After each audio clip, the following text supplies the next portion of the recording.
اگر کوئی تمہاری پیٹھ پیچھے تمہاری غیبت یا بات کرے تو پریشان مت ہونا کہ باتیں انہی کی ہوتی ہیں جن میں کوئی بات ہوتی ہے۔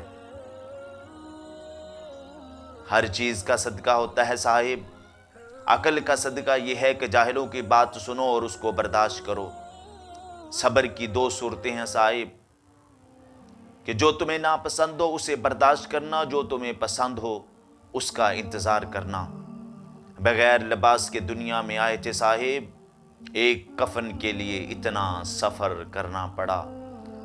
کسی قبر پہ کیا خوب جملہ لکھا تھا، میں اہم تھا یہی میرا وہم تھا۔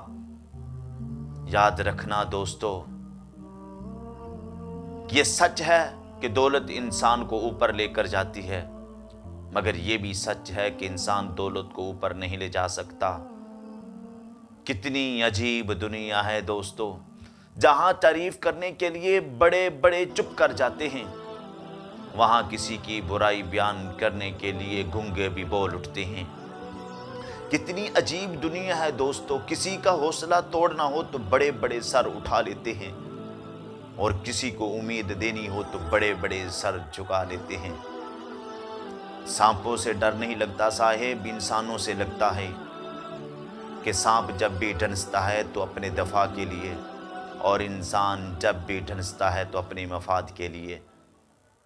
دعاؤں کا رنگ نہیں ہوتا دوستو، لیکن جب یہ رنگ لاتی ہیں تو زندگی میں رنگ بھر دیتی ہیں۔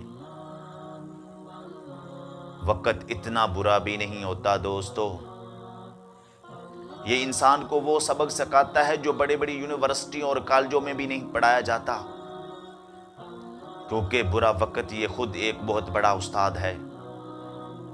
یہ انسان کو ہجوم سے نکال کر ایک تنہا کر دیتا ہے، اور ہر کامیابی کا راستہ مشکلات کی پٹی سے گزر کر جاتا ہے صاحب۔ کوئی جل کے راکھ ہو جاتا ہے، کوئی منزل تک پہنچ جاتا ہے۔